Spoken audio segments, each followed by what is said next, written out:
Hey, this is Tom Jacobs from tdjacobs.com. I'm an evolutionary astrologer, also an energy worker, and a channel, and a medium.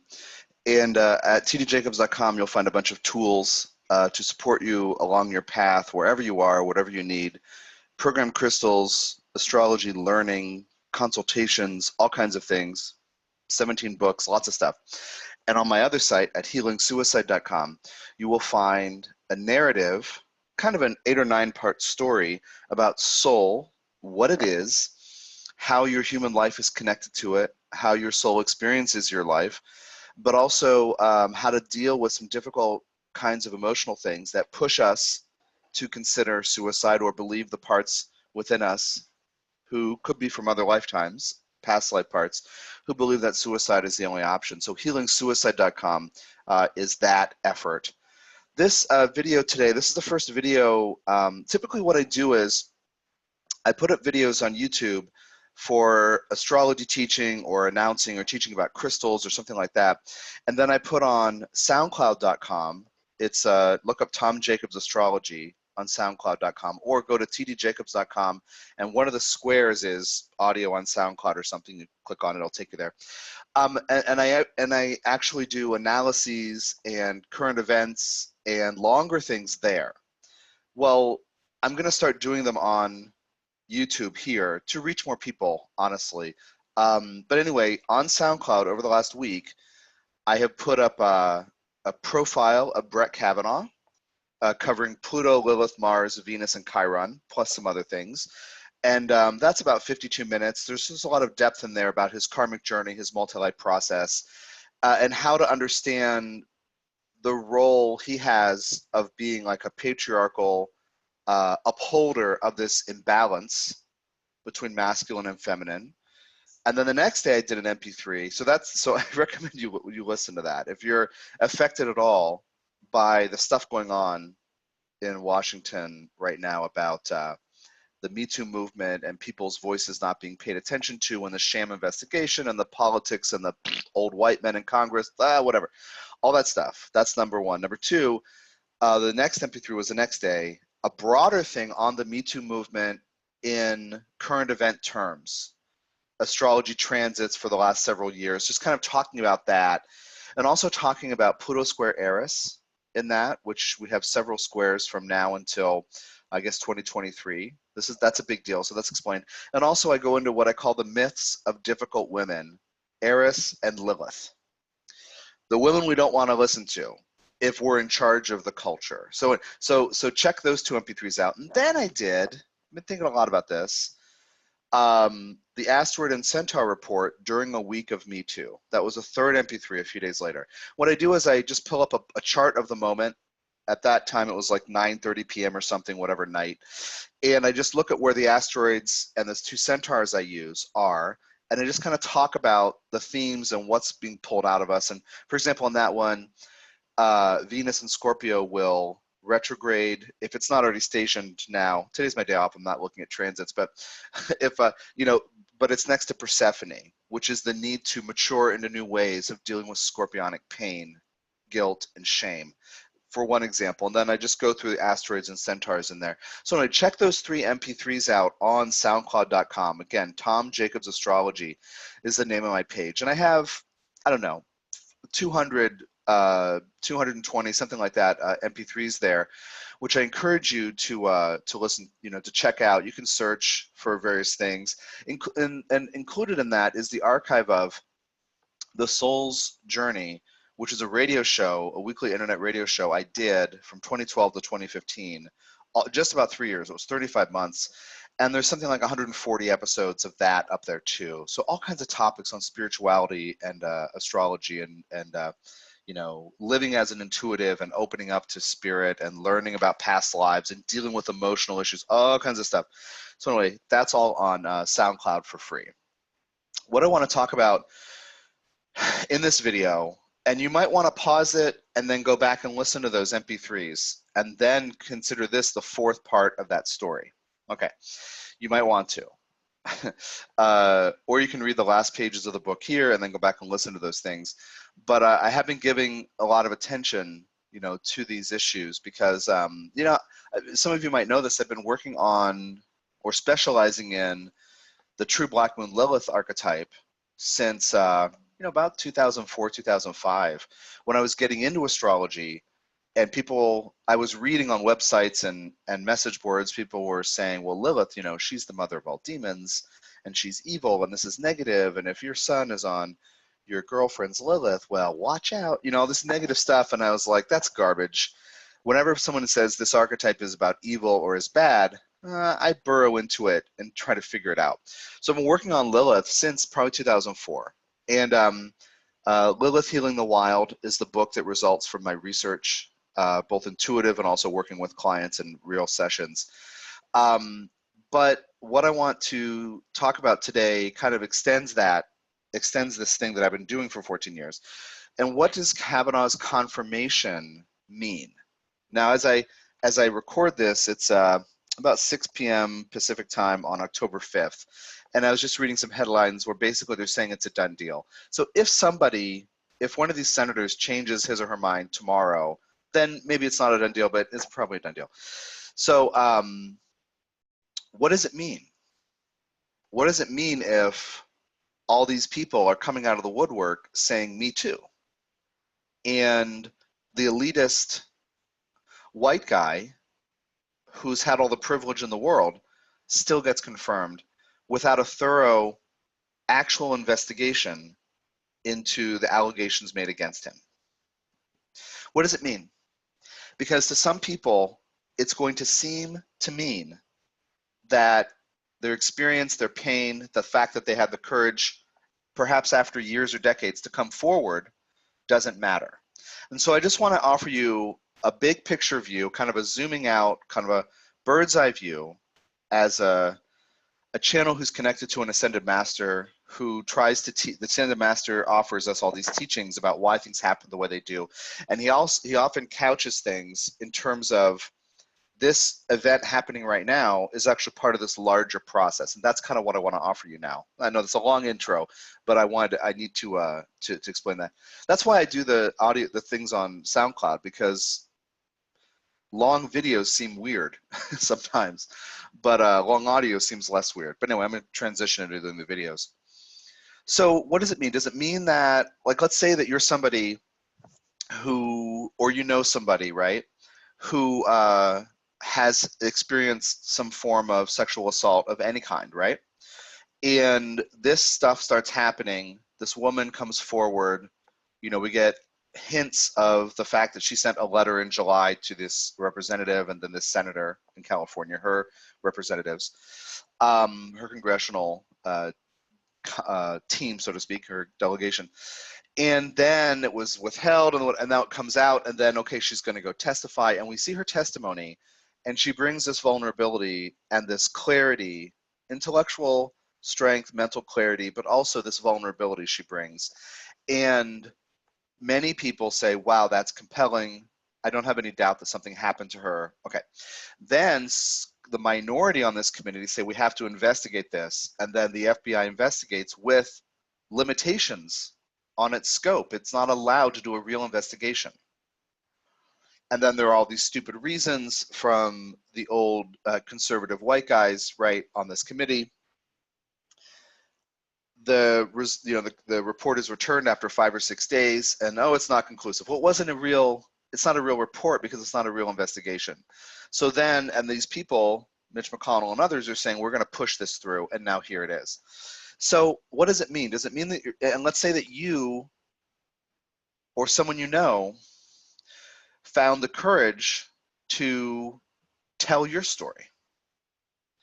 Well, here these people are pushing this through, and this guy who may have done this thing, but who certainly evidences problematic behavior in his history, drinking too much, maybe leading to, right, such things, right, the kinds of things he's alleged to have done. And there you are. Well, then what? What do? You just exposed yourself. You just dug into a place that holds a lot of challenge and pain and difficulty, probably anger that stems from pain. Well, then what does it mean? So A, Every human life is set up by its soul, which is outside time, which can't be wounded, which is divine consciousness, goddess, God consciousness. Every single human life is designed by soul, by goddess and God, to follow this arc of evolutionary development, which is to become the source of love for the self. So we live in society together. We have these institutions, right? We live in a relationship, personal and professional relationship dynamics where there is a hierarchy and there's power over power under issues unfolding at different times in different ways. But beyond those third dimensional concerns and those issues, every single human is living out this story arc, this character development arc to become the source of love for the self. So no one's voice is wasted. No one's story is meaningless. If somebody is inspired to or feels like he or she does not have a choice and must come forward with his or her own story, bringing that vulnerability, right? Exposing, bringing that pain, opening that up. This is part of that person's development. Now, enough individuals develop in this way, we have social movements. That's B. A, every human life is an arc, right? Heading toward self-validation, self-care, self-love. Okay. Even if others don't listen to your story, your job is to acknowledge your story. Your job is to own what you've experienced with, and eventually come out of any residues or stuck places of shame, guilt, right, that may come with such stories and come with such experiences. That's becoming the source of love for yourself too, is in owning that somehow your soul is having you co-create with others some difficult experiences. So that's kind of, okay, let's say that's B. 1A, or the answer to the question A prime, right? A was, and when individuals change, then collectives are formed that are changing. But then B, we have to accept responsibility for all of the terrible things that do happen to us and have happened to us. Because we're not here to be safe.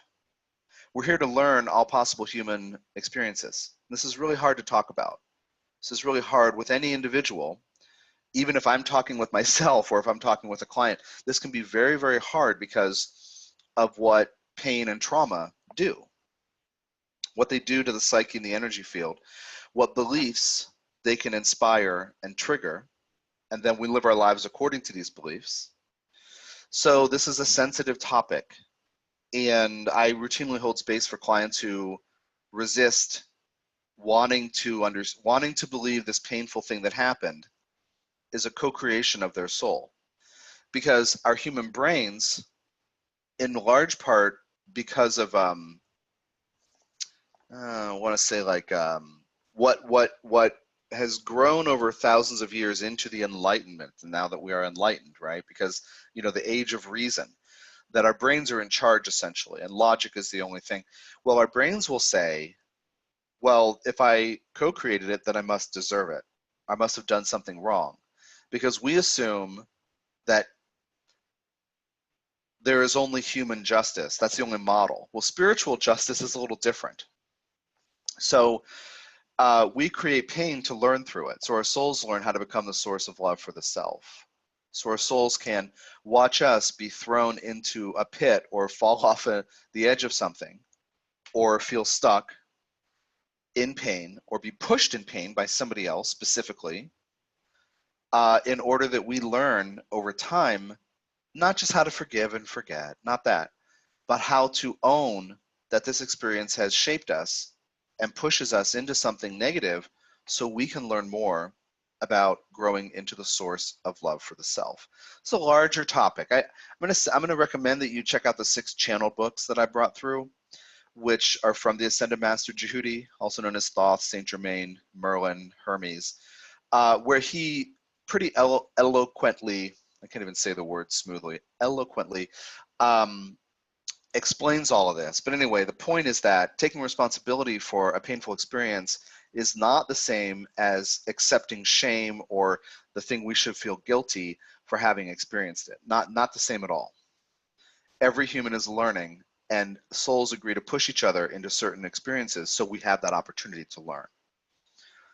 So individuals coming into a better sense of empowerment, whether with anger or vulnerability or both, right? This happened to me too. Like, think about, if you've been reading headlines, you've been seeing, opinion pieces, I don't know the right thing to say, I guess opinion pieces written by people who say things like, oh yeah, this, I was also assaulted in this way years ago, and here's why I didn't come forward. So you're seeing a lot of people talking about this.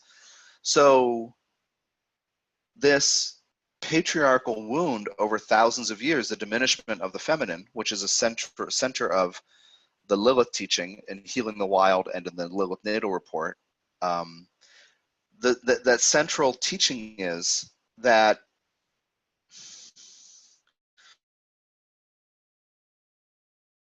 world, all that is, all people, right, souls, said, well, I mean, let's try this experiment of elevating the masculine. Well, I guess we automatically have to de-elevate or diminish or suppress the feminine. So this is being upended. So individuals are claiming their own histories and what it felt like and how it affected them and how it does affect them now.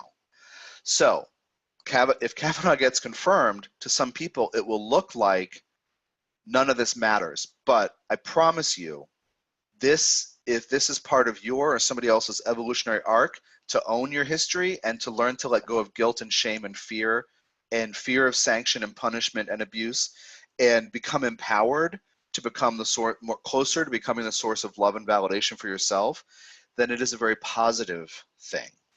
I also want to say, as a broad teaching, I think I mentioned this in one of those MP3s, in the Me Too one, the one that starts with Me Too, Pluto Square Eris, etc. It is not the natural order of things for any individual to retain or hold on to and be defined by pain and other negative frequencies.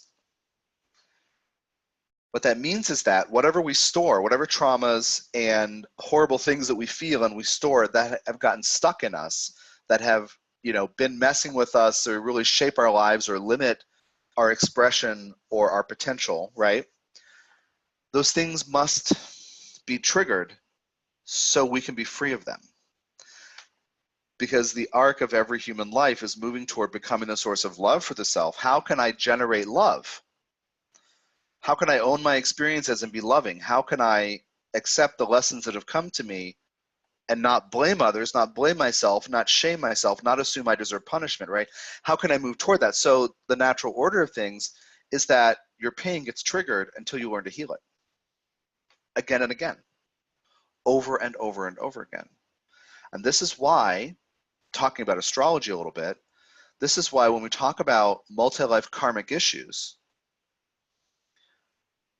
specifically with Pluto issues, we sometimes believe they can't be changed because as they get triggered, the contour is enormous. The wave that may overtake us of pain, anger, rage, hatred, resentment, bitterness, depressiveness, suicidal thoughts, whatever, the wave of Plutonian things from the unconscious that gets triggered can be enormous, and we feel taken over, and we don't feel strong enough to handle it because it may seem to threaten to destroy us with this terrible energy we don't want to feel, we don't want to own, we certainly don't want to act on it in the world. So it seems like you can't change karma. Karma I define as beliefs wrapped around feelings and emotions from real experiences, but from many lifetimes. It seems like we can't change it because we don't know yet how to really face Pluto issues, Plutonian issues, the deepest, the most painful things, the things that inspire us to lose our grip and threaten self or other. So we're in this time right now, the larger context, with Pluto square Uranus for a few years and now Pluto square Eris, where Pluto in Capricorn, and right now it just went direct a few days ago. So we're also in this painful, sandpaper against our hearts kind of thing about what makes us feel disempowered or not strong. And we're seeing government, structures in government, Capricorn idea, steamrolling through nominating somebody who may have a less than desirable character, who certainly has obnoxious behavior and is not suited to be on the Supreme Court of the US, and pushing him through for a political agenda. So in this context of, you could say, the powers that be manufacturing this scenario and pushing it and forcing it down the country's throat, right? This small group of elitist people. It doesn't mean that your voice doesn't matter. It's actually, in the larger collective scheme of things, part of pushing more people to tell their stories, more people to say it's not okay, more people to say, look, we have a sickness when it comes to how the masculine treats the feminine in certain contexts, in some circles. We have a global collective issue. It's not just what has come thus far regarding the Me Too movement. As I explained in the Me Too Pluto square Eris in the Midst of Difficult Women MP3 from about a week ago, such a lot, this is the beginning of what will become a global reckoning about sexual violence. Not every culture, not every country, not every subgroup, not every ethnic group, national group will catch on right away. But one of the first stages is, and that's what's happening right now, one of the first stages and most important stages, that the wound is given attention and credence. So right now we're in the growing pains of people saying this matters, and other people saying we're just going to push through this. People saying no, it doesn't matter, or people not responding and behaving as if it doesn't matter. So these old white guy elites in Washington, it doesn't matter to them. Well, that's meant, from a larger perspective, to spark your indignation so you own your own story and you listen to the stories of others. So one of the things I wanted to say in this MP3 is that we're in the beginning of this huge issue that will continue to get bigger because the wound needs to be exposed in order to get oxygen and attention and actually work on it. But also I want to say to you, at times, whether you've been in such an experience or not, or you're just hearing it from people or in the media or people you know or something, people in your family even. Either way, whether it's your experience or not, many people may feel weary and worn down as these revelations continue and more people, both women and men, young and old, speak up. So you might feel some fatigue. This is also part of the Pluto learning opportunity for the collective. So I'm inviting you to decide that you are stronger than these realities. You're stronger than the pain that you have felt, that somebody else has felt, that they may share that with you. Or you might come across a video interview or a written thing where somebody tells her or his story. We absolutely need to hear this. We need to be triggered by each other so the healing can begin, and we're at the very, I promise you, we're at the very beginning of this large-scale ripple effect, a wave effect. And I don't want you to get worn out. And I don't want you to get pessimistic. I don't want you to be demoralized because this reality that we've known is happening is going to be described more and more. So it will seem as if life, the cosmos, the universe, will, over the next number of years, be asking you to decide you're stronger than the reality that these things happen to people, perhaps even you, or have happened to you. To decide that you're stronger than the fact that some people wrap power issues up with sex. That some people use sex as a tool for gaining, developing, and maintaining power, including attempting to disempower and hurt and shame others. Some people, from a place of shame within themselves, hurt others in these ways. So I'm asking you to understand, the world is not going to shit. I'm asking you to give all that is and all the other souls who are running around with you on earth in what I call the conspiracy of love between souls. All of us are pushing each other into our evolutionary, wherever we need to go to evolve. Again, we push each other into pain as well as love. We invite each other into love, we push each other into pain. We do this because the souls are in cahoots together. So each individual has the opportunity to learn how to become the source of love for the self. So you may feel challenged. You may even already feel worn out because of the, I don't know if the right word is saturation, but the prevalence right now in news reports and about all these things coming out and people saying, well, actually this happened to me. Not just famous actresses or famous media personalities, anchors at Fox News or Connie Chung. There was a story that she's sharing her story as well. Anybody, right? So the world is not going to hell. The world is not falling apart. The world is not a shitty place to live. Men are not terrible. Sex isn't a problem, right? I want you to catch yourself also in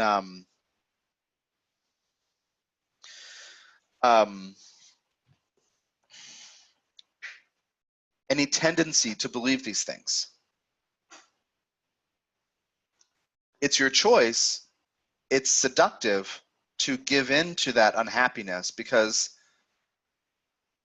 we want something happy to come, right? We want the world to tell us that things are okay. But again, every individual human needs to become the source of love for the self. So the world might say, actually, here's this thing people do to each other. What are you going to decide it means? Are you going to give up? Are you going to give in to despair? Are you going to decide that life isn't worth living? Are you going to decide that all men are shit, or that sex is a problem, or that anybody who's in power is automatically, a skeevy jerk who's using sex, whatever. So this is a global phenomenon that we are in need of healing, and we're just at the very beginning of the wound actually being opened. And this is the end of the transit of Jupiter through Scorpio. I think it was 2 weeks, it could have been 10 days before Jupiter entered Scorpio in late 2017, just about a year ago, when the Harvey Weinstein stuff started coming out. It was just before that. In the last minutes of Libra, this thing started, and then it blew up over the next few weeks and months. And here we are a year later. Now it's October 5th, 2018. And I just want to say it's not stopping, but it's actually the good news. Because we have to own these stories, and we have to come to grips with the pain that we've carried that's been buried.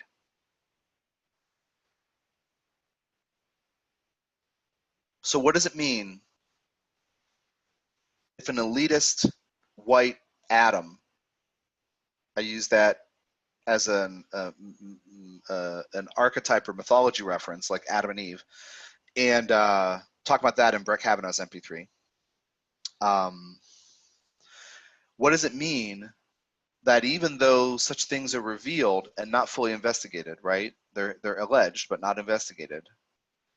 And the other elitist white men who want him in there so he can erode or overturn outright Roe v. Wade and be conservative and deregulate everything and give, more power to white men who run businesses.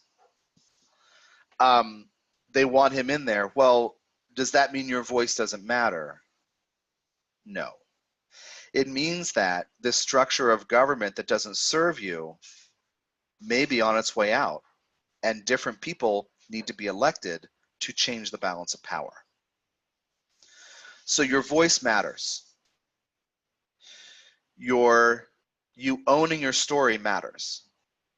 You being compassionate with yourself matters. You confronting any guilt or shame in yourself regarding these or any other issues matters. And I just wanted to do this video to give you a chance to hear this other perspective in case it's helpful to you, because this is how I stay sane, frankly, being aware of the sexual violence all over this planet. I'm super attuned to that because it's an issue that I'm particularly tuned into because of various issues I'm not going to go into. Actually, not even issues from this life. It's a bunch of issues from other lifetimes where I have a bunch of varied kinds of memories of this being an issue, right? Because I'm just attuned to it. Whatever. I have Pluto, Venus, and Libra in the 12th house, so I'm just very attuned to that social or cosmic, not the cosmic, the social, the collective, the global issue. And this is how I stay sane, is in understanding that yes, it hurts people, it hurts individuals that this guy is confirmed, and they will spring into action and they will seek help and healing, and they will learn to get over shame that somebody else hurt them. They will learn to own shame or guilt or whatever, that they will learn to own what they've experienced as co-creations of their soul. They'll learn the higher perspective, some of them, and they will, in that process, become more empowered to be the source of love for themselves. So I'm going to wrap this up. Check out tdjacobs.com for a bunch of tools, including the Lilith Healing the Wild book. It's on Kindle and Amazon too. And also the Lilith MP3 intensive. It's 7 hours going into depth into the themes beyond kind of picking up where the book leaves off. And also the Black Moon Lilith Natal Report, which will help you understand more about how this archetype of autonomy and the natural feminine plays into your own life. And also check out healingsuicide.com for more tips on dealing with the kinds of difficult, deep emotional issues, including these such traumas that I'm alluding to here, that may lead us to believe that suicide is our only option. I promise you that everything can be healed, yet we have to learn how to do it. Okay, take care. Goodbye.